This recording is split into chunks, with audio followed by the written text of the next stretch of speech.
हमारी कोई राजनीति नहीं, कोई राजनीतिक उद्देश्य की प्राप्ति के लिए हम नहीं कर रहे। लेकिन महात्मा गांधी जी राष्ट्रपिता के नाम से जाने जाते थे, आज भी हैं। न सिर्फ हिंदुस्तान बल्कि देश के कई विदेश, विश्व के कई देश में उनका सम्मान, उनका जो आइडियोलॉजी है उसको लोग स्वीकार करते हैं। तो आज उनके साथ उन्हें अपमानित किया जाने का काम किया गया। राम जी का नाम मैंने तो उसको एक्सप्लेन कर दिया है कि बड़ा टेक्निकली आपने इसको किया, GRAMG, ताकि ये मैसेज जाए जी राम जी। अब गांव में तो लोग यही समझेंगे कि राम जी के नाम से ये योजना चल रहा है, अब कल तो कुछ और नाम दे देंगे।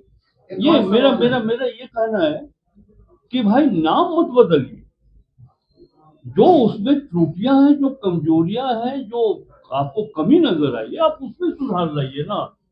कभी रेलवे स्टेशन का नाम बदल दे रहे हैं, कभी योजना का नाम बदल दे रहे हैं। तो ये सरकार जो सरकार है, ये सिर्फ नाम बदलने पर विश्वास कर रही है। आप एक चीज बताइए, 11 वर्षों का शासन हो गया है, कौन ऐसी नई बात हो गई हिंदुस्तान में जो कांग्रेस के शासन काल में हुआ था, जिसको ये आज तक नहीं कर पाए? चाहे वो बड़ी सिंचाई की योजना हो, बहुत बड़ा खरपतवार की बात हो, प्रोडक्टिविटी की बात हो, किस क्षेत्र में? हम तो उनसे बात करना चाहते हैं कि बैठे और बात करें, सामने हमारे सम्मानित प्रेस के लोग रहे। क्या अचीवमेंट रहा है आपका? बस सिर्फ नाम बदल रहे हैं। एक सवाल जिसका जवाब मैं एक वित्त मंत्री होने के नाते कर रहा हूं, हम अपने गरीब मजदूरों के प्रति समर्पित, उनके अपलिफ्टमेंट के लिए हमारी सरकार, हेमंत सोरेन जी के नेतृत्व में हमारी सरकार कमिटेड है। बस हम कोई याचना नहीं करेंगे केंद्र के साथ। हमारी जो राशि उनके पास पड़ी हुई है, 1,36,000 करोड़ कोल कंपनी का दे दे वो, जल जीवन मिशन का पैसा दे दे वो, समय पर अनुदान की राशि दे दे वो, केंद्रीय करों में राज्य की हिस्सेदारी है वो दे दे झारखंड को, हम 40% पैसा अपने मजदूरों के लिए देंगे। लेकिन एक तरफ अब सब यही बात मैंने कहा कि अगर नहीं देते हैं तो ये उनको समझना चाहिए कि एक तरफ पैसा भी रोक रहे हैं झारखंड के साथ जो है तो उनकी सोच एकदम दोहरी सोच है। अपने जहां जिन राज्यों में शासन है उनका, वहां तो वो वित्तीय रूप से उनको सपोर्ट करते, लेकिन क्योंकि झारखंड में उनकी सरकार नहीं है तो झारखंड के साथ सौतेला व्यवहार कर रहे हैं। मैंने इसलिए कहा कि आप बढ़ा रहे हैं, ठीक कर रहे हैं, लेकिन हमारा पैसा भी तो आप रोक रहे हैं। हमारा पैसा दीजिए, झारखंड को जो मिलने वाली राशि है वो हमको दे दीजिए, हम 40% एफोर्ड करेंगे, हम देंगे। आगामी 5 जनवरी 2026 से मनरेगा बचाओ संग्राम हम लोगों का प्रारंभ होने जा रहा है। 5 जनवरी 2026 को हम लोग महात्मा गांधी बाबू वाटिका पर सभी कांग्रेस जन और विभिन्न क्षेत्रों से हमारे मनरेगा कर्मी एकत्रित होंगे।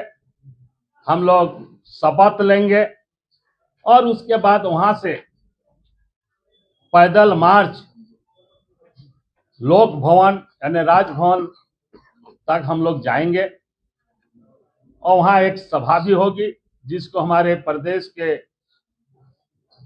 नेतागण और अखिल भारतीय कांग्रेस कार्य समिति के अस्थायी आमंत्रित सदस्य माननीय श्री के राजू सर, सह प्रभारी doctor Srivella sir, Bhupesh Maravi sir और एआईसीसी के सचिव हमारे राष्ट्रीय अध्यक्ष के साथ रहे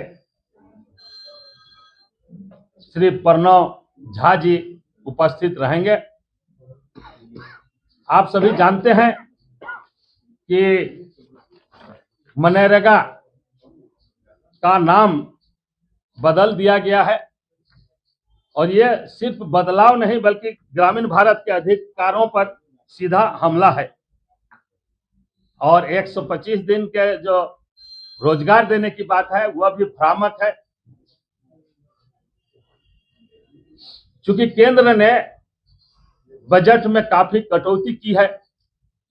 पहले केंद्र पूरी मजदूरी देने का काम करता था और कोई भी योजना ग्राम से चयनित होती थी, ग्राम पंचायत से होती थी और उसका कार्य क्षेत्र भी रहता था। लेकिन अब वह केंद्र के बजट के तहत काम होगा और उसका चयन, उसका स्वीकृति भी केंद्र से होगी। इस तरह बहुत सारी बदलाव किए गए हैं। आप सबों को स्मरण होगा कि प्रधानमंत्री नरेंद्र मोदी ने संसद में करीब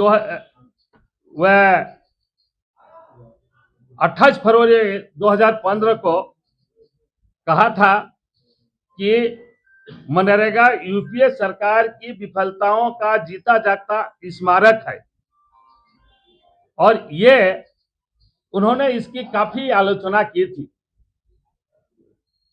इनकी मंशा कभी उन गरीबों को जो 100 दिन का रोजगार मिले, इस पर कभी नहीं रहा। वे इसको मिटाना ही चाहते हैं और इसलिए धीरे धीरे बजटों में भी काफी कटौती की है।